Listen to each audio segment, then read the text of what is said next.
என்னப்பா ஜெயம்? சொல்லுங்க சார். வேலை எல்லாம் எப்படி போயிட்டு இருக்கு? வேலை நல்லா போயிட்டு இருக்கு சார், அதெல்லாம் ஒரு ப்ராப்ளம் இல்ல. என்னப்பா நல்லா ஹைட்டா போட்டு வச்சிருக்கீங்க பேஸ் சார் எப்பயுமே ஹைட்டா தான் கேக்குறாரு எல்லாமே, அதனால ஹைட்டா ஏத்தியாச்சு. இது இல்ல, இது என்ன இது? இது பெட்ரூம் சார். இது வந்து ஹால் சார் நமக்கு. இது பாத்ரூம் வந்து இதுல உட்காந்து சார். இதுல 2 பாத்ரூம் அட்டாச், ஒன்னு வந்து அட்டாச்சு, ஒன்னு வந்து காமன் சார். இதுல கிச்சன் வந்துரும். அப்புறம் அது கார் பார்க்கிங். எப்பப்பா ஆண்டா வருது? இது ஜனவரி சார். ஜனவரி? ஆமா, உங்களுக்குள்ள ஜனவரிக்குள்ள கொடுத்துருவீங்களா? ஆமா சார், கொடுத்துடலாம், அதெல்லாம் ஒரு ப்ராப்ளம் இல்லை.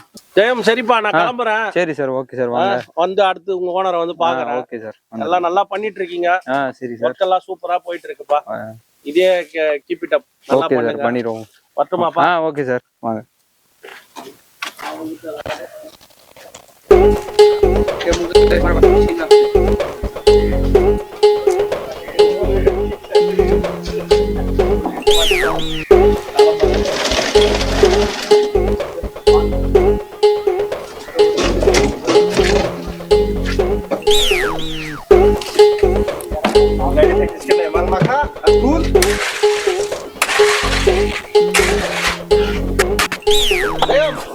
சார் சொல்லுங்க சார், என்ன சார் ஆச்சு? என்ன சார் ஆச்சு? இறங்கறதுக்கு ஒரு வழி பண்ணுங்கப்பா. இறங்கறதுக்கு தானே சார், இந்த ஒரே நிமிஷம் ஒரு வழியை போட்டு. முகேஷ் காமிக்க.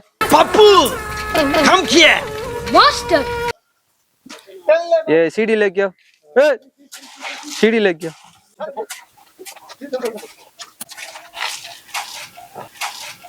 இவன் என்ன குரங்க விட மோசமா தவறா? இதெல்லாம் குரங்கு பார்த்துச்சுன்னா அவமானத்துல சூசைட் பண்ணி தொலைஞ்சிருமே. அடே கால் ஒடிஞ்சு போய் ஓட முடியல, வண்டி நிப்பாட்டா. என்னப்பா இங்க இருந்து இறங்கணும்னா இப்படிதான் இறங்கணும்? ஆமா சார், நம்ம தான் பேச ஏத்தி வச்சிருக்கல ஐயா. என் வாழ்க்கையிலே இப்படிதான் ஒரு பேஸ்ல ஏணி போட்டு இறங்குற முதல் பக்தி திருநகை ஓனர் ரொம்ப பெரிய மனசுக்காரப்பா. ரொம்ப நன்றி. Okay sir. அண்ணே. சார், எட்வின் சார் வணக்கம். வணக்கம். எங்க எப்படி இருக்கீங்க? பார்த்து ஒரு வாரம் ஆகி போச்சு. ஆமா சார், துபாய் ரெஜிஸ்ட்ரேஷன்ல பார்த்தது. ஆமா சார், ஆமா சார். அப்புறம் என்னாச்சு? கீழ பிளாட் இப்பதான் உங்க பிளாட்ல வந்தேன். தெரியாதனமா மேல ஏறிட்டேன். இறங்கறதுக்கு நான் பட்ட பாடு இருக்குது, கொஞ்சம் நெஞ்சம் இல்ல சார். நான் காலையில அப்படிதான் அவஸ்தைப்பட்டேன்.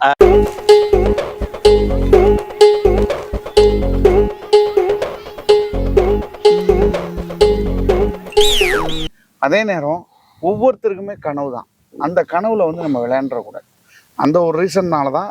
பட் லட்சங்கள்ல நம்ம கொடுக்குற வீடு வந்து எந்த காலத்துலயும் செலவு வைக்க கூடாதுன்றதுல நாங்க ரொம்ப அதை கருத்தாவே பார்த்துக்கிட்டு இருக்கோம். அதனால வந்து மோஸ்ட்லி நம்மள்ட்ட வீடு வாங்குறாங்க அப்படின்னா ஒரு குறிப்பிட்ட டூரேஷனுக்கு அவங்க வீட்டுக்குன்ற மெயின்டெனன்ஸ் இருக்கக்கூடாது. அதுக்கேற்ற மாதிரி தான் நம்ம வீடுகளை கட்டிட்டு இருக்கோம். சரிண்ணே, சீக்கிரம் வாங்க.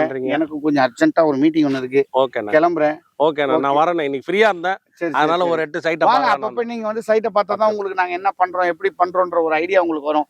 பில்லர்லாம் என்ன சைஸ்ல போடுறோம், எப்படி பீம் போட்டிருக்கோன்ற டீட்டெயில் உங்களுக்கு நல்லாவே தெரிய வரும். சரிண்ணே, நன்றிண்ணே.